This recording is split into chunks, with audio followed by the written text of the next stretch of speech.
Hi viewers, welcome to நமது இல்லம். இன்னைக்கு நம்ம அமாவாசை பௌர்ணமி உங்கள் குலதெய்வத்தை எப்பொழுது வணங்கினால் வேண்டியது உடனே கிடைக்கும் அப்படின்றத பற்றி தான் பார்க்க போகிறோம். ஏற்கனவே நம்ம சேனலில் குலதெய்வம் தெரியவில்லையா, குலதெய்வ கட்டா அனைத்தையும் உடைக்க உடனே குலதெய்வம் உங்கள் வீட்டிற்கு வர இந்த சிவப்பு மூட்டையை வாசலில் கட்டுங்க அப்படின்னு ஒரு பதிவு போட்டிருக்கோம். அதையும் போய் செக் பண்ணி பாருங்கள் வீவர்ஸ்.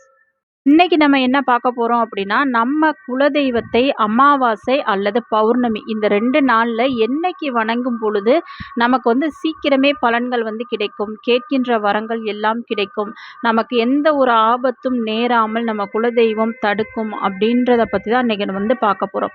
பொதுவாகவே அமாவாசை பௌர்ணமி அன்னைக்கு குலதெய்வ வழிபாடு செய்வது ரொம்பவே சிறப்பு அப்படின்னு சொல்லி நம்ம அன்னைக்கு போய் வழிபடுவோம். ஆனால் இது பார்த்தீங்கன்னா, இப்போ ஒரு சிலருக்கு ஆண் குலதெய்வமாக இருக்கும், ஒரு சிலருக்கு பெண் தெய்வமாக இருக்கும் குலதெய்வம்.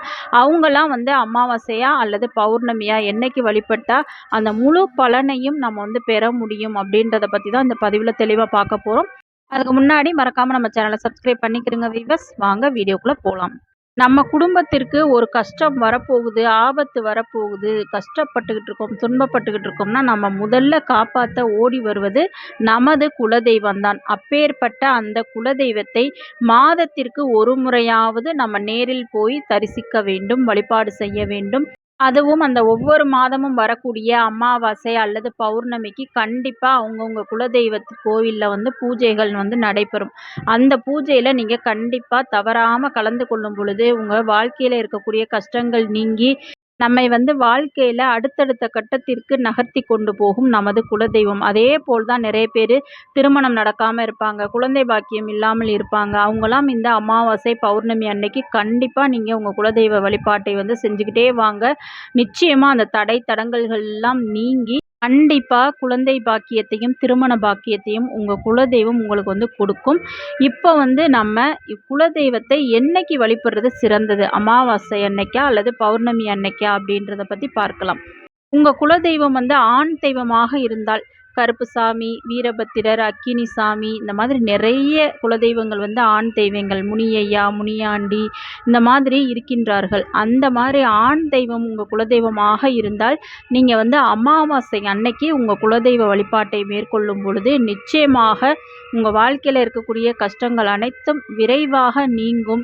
நீங்கள் கேட்கின்ற வரங்களை எல்லாம் உங்கள் குலதெய்வம் கொடுக்கும். ஏன்னா அந்த அமாவாசை அன்னைக்கு ஆண் குலதெய்வங்களின் சக்தி அதிகமாக இருக்கும். அதே போல் பெண் குலதெய்வமாக உங்கள் குலதெய்வம் இருந்துச்சு அப்படின்னா மாரியம்மன், காளியம்மன், பத்திரகாளி, வீரமாகாளி இந்த மாதிரி நிறைய பெண் தெய்வங்கள் குலதெய்வங்கள் இருக்குது.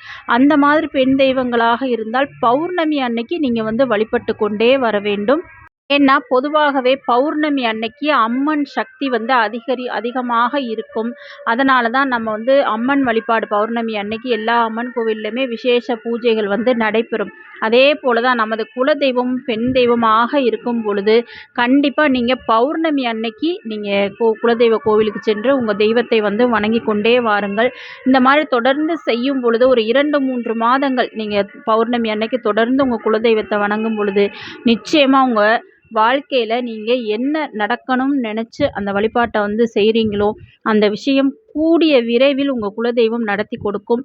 இது நிறைய பேர் அவங்க அனுபவத்தில் தெரிந்து கொண்ட ஒரு விஷயம். அதனால் நீங்களும் உங்களுக்கு தெரிந்திருந்தாலும் சரி, இதுவரை தெரியாவிட்டாலும் சரி, கண்டிப்பாக இது மாதிரி செஞ்சு பாருங்கள். உங்கள் குலதெய்வம் ஆணாக இருந்தால் அமாவாசை வழிபாட்டை நீங்கள் தொடர்ந்து செய்யுங்க. உங்கள் குலதெய்வம் பெண் தெய்வமாக இருந்தால் பௌர்ணமி வழிபாட்டை தொடர்ந்து செஞ்சுக்கிட்டே வாங்க. நீங்கள் வேறு எந்த ஒரு பரிகாரமோ பூஜைகளோ செய்ய வேண்டாம். இதை செஞ்சாலே அந்த உங்கள் குலதெய்வ கோவிலுக்கு அமாவாசையோ பௌர்ணமியோ அன்னைக்கு அபிஷேக பொருட்களை வாங்கி கொடுங்க. அந்த அபிஷேகத்தில் கலந்து கொள்ளுங்கள். அதுதான் முக்கியம். அந்த பூஜையில் நீங்கள் கலந்து கொள்ள உங்கள் வாழ்க்கையில் இருக்கக்கூடிய அனைத்து கஷ்டங்களும் துன்பங்களும் நீங்கும். உங்கள் தலைக்கு வரப்போகின்ற ஆபத்தை தலைப்பாகையோடு உங்கள் குலதெய்வம் விரட்டி அடிக்கும். கண்டிப்பாக உங்களுக்கு என்னெல்லாம் வர வேண்டுமோ, என்னெல்லாம் ஆசை இருக்கின்றதோ அந்த ஆசைப்படுகின்ற விஷயங்கள் அனைத்தும் விரைவிலேயே உங்கள் குலதெய்வம் நடத்தி கொடுக்கும். கண்டிப்பாக இதை முயற்சி பண்ணி பாருங்கள். 2, 3 தடவ நீங்க இந்த விஷயத்த செஞ்சுட்டாலே, அப்புறம் நீங்களே விடமாட்டீங்க. உங்க குலதெய்வம் உங்களை அழைத்துக் கொண்டே இருக்கும். எப்படியாவது அந்த அமாவாசை, பௌர்ணமி அன்னைக்கு நீங்க குலதெய்வ கோவிலுக்கு போற மாதிரி கண்டிப்பா அந்த குலதெய்வமே உங்களுக்கு அனுமதி குடுக்கும். கண்டிப்பா இத முயற்சி செஞ்சு பார்த்துட்டு சொல்லுங்க வீவர்ஸ். இது மாதிரி பல பயனுள்ள பதிவுகளை தெரிந்து கொள்ள மறக்காம நம்ம சேனல சப்ஸ்கிரைப் பண்ணி பாருங்க வீவர்ஸ். நெக்ஸ்ட் வீடியோல பார்க்கலாம். Thank you.